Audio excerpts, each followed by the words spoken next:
Hello, this is Thomas Donald Jacobs, and this is the last part in my vlog about packers and prosthetics. So the same content warning applies.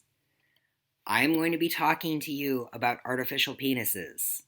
So if you do not want to hear about that, and you don't want to see one, because this is the part where I'm going to show you a prosthetic, my old prosthetic, then now is the time for you to leave.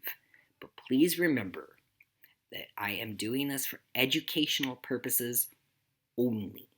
This is not a violation of YouTube's community standards, so don't be a dick and flag this video. Now, when you consider purchasing a prosthetic, there are some things that you need to think about. First, the price. At the very top end of the prosthetic market, you can easily spend over $1,000 US, and insurance is probably not going to help you. I have very good insurance. I have Belgian national insurance, and they only recently started to cover some of the costs of prosthetics, but they won't cover that much. You're going to have to spend some money out of pocket, and it could be a lot of money. Second, the weight. Prosthetics are not packers. They are not mass produced. They are not purchased off the shelf. They are custom made. Each one is individual to the wearer. And at the top end of the market, you can wait for several months before receiving your prosthetic. Lastly, but not least, you're going to have to make some trade-offs in all likelihood with regard to functionality. With the current state of technology, no prosthetic penis does all of the things that biological penises do. All are intended to mimic the look and feel of a biological penis. And after that, then there is a great deal of variation. Some come in a play model. Some have a model that can be used for play, depending on the kind of play. Only one that I am aware of at the top end comes with a stand to pee function. But be aware that just like with a packer with an STP, your ability to use an STP prosthetic depends on patience, practice, and your own actual anatomy. So you could wind up spending a lot of money on a feature on a prosthetic that may not work for you. I would say that if not being able to stand to pee is a major part of your dysphoria, and you have never managed to stand to pee using a packer, then you should not spend money on that feature in a prosthetic. Your money may very well go to waste. Now, the prosthetic that I purchased comes from a company called GenderCat, and I will place the link below. And this is your last warning. If you don't want to see what my junk used to look like, at least part of every day before I had bottom surgery earlier this summer, then now is the time for you to say goodbye. So this is my old prosthetic. All right, I purchased it about 3 years ago for roughly $280 US. Now, the company ships from the United States. I live in Belgium, and I was hit with rather a large customs tax that I was not expecting because while this is a medical device, the customs offices do not recognize it as such. So I had to spend an additional 100 US dollars to get it from the post office. Be aware that that can happen to you too. Now, this is the basic model, and the more options you select, the greater the cost. But it never gets close to the expense of the highest end prosthetics. And the wait on one of these is only about 4 to 6 weeks at this point in time.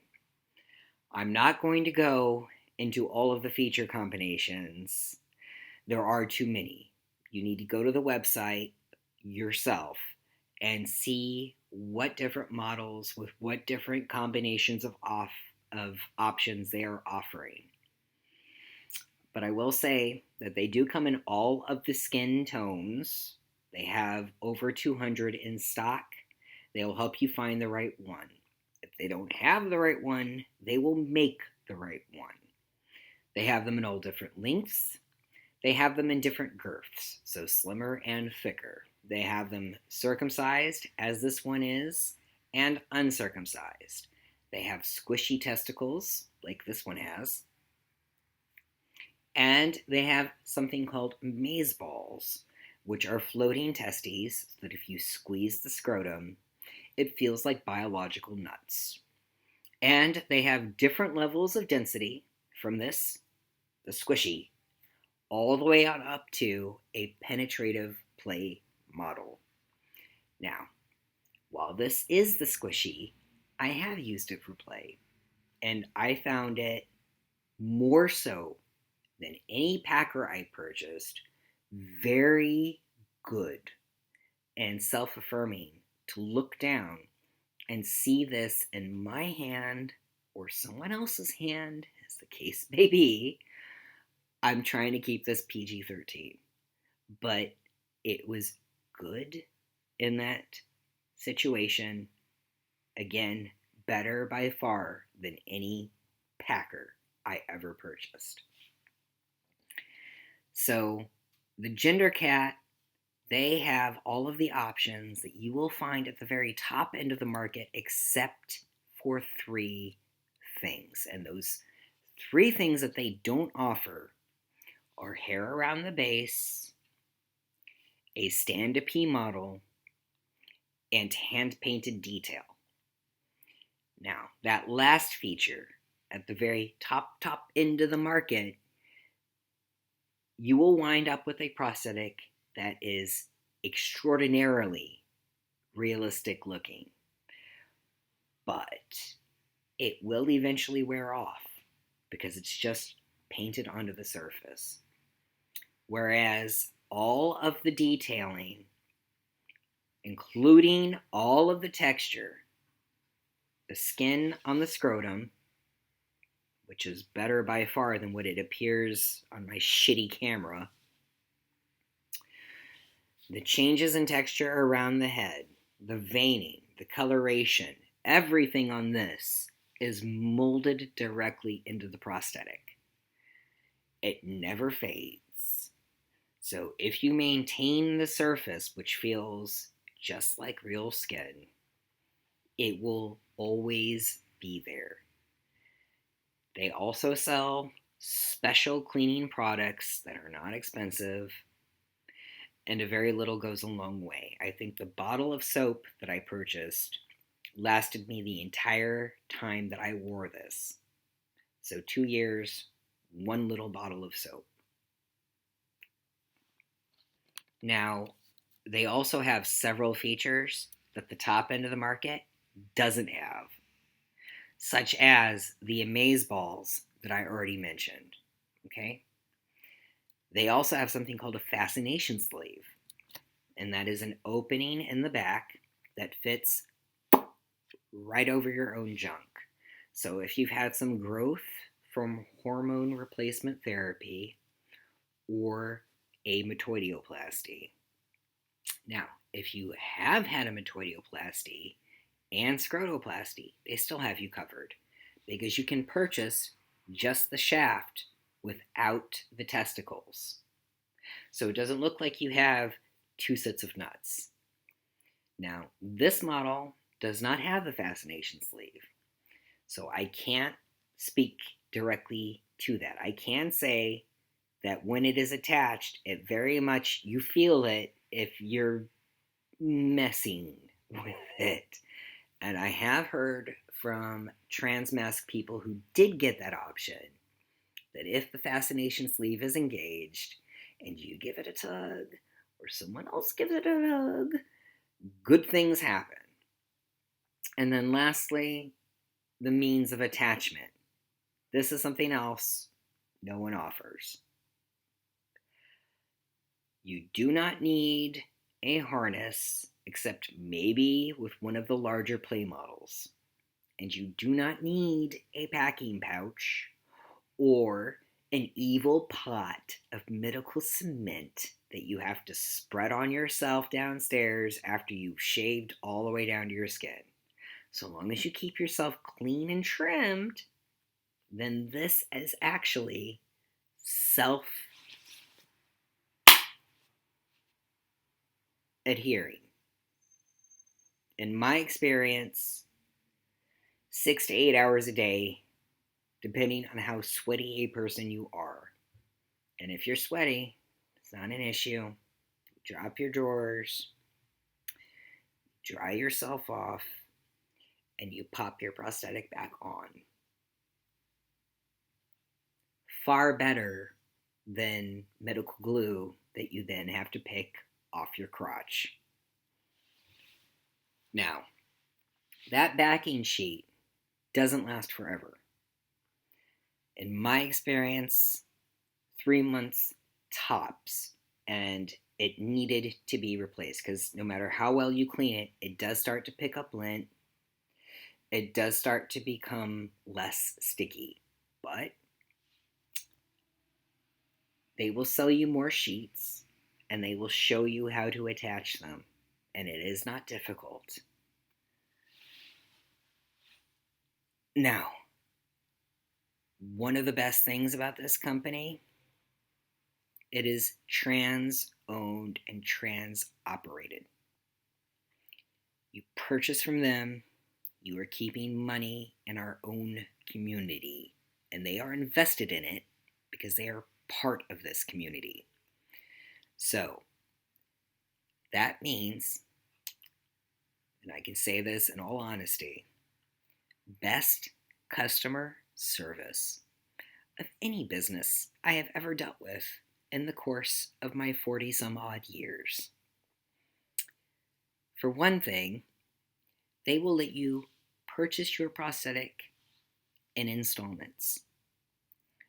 You agree to pay a certain amount every month, and that is good enough for them. As soon as it has been produced, they send it to you. You don't have to wait to pay the full amount. No other company, so far as I know, in the prosthetic penis market offers you that chance. And they are also continually improving their prosthetics to meet our needs. And finally, they go out of their way to help our community. If you make a donation to them, they will put that money towards the cost of a prosthetic for a person who otherwise would not be able to afford it. And so, here's my disclaimer. There's no disclaimer. This is not some shitty late night infomercial with me trying to sell you a George Foreman grill or a ShamWow.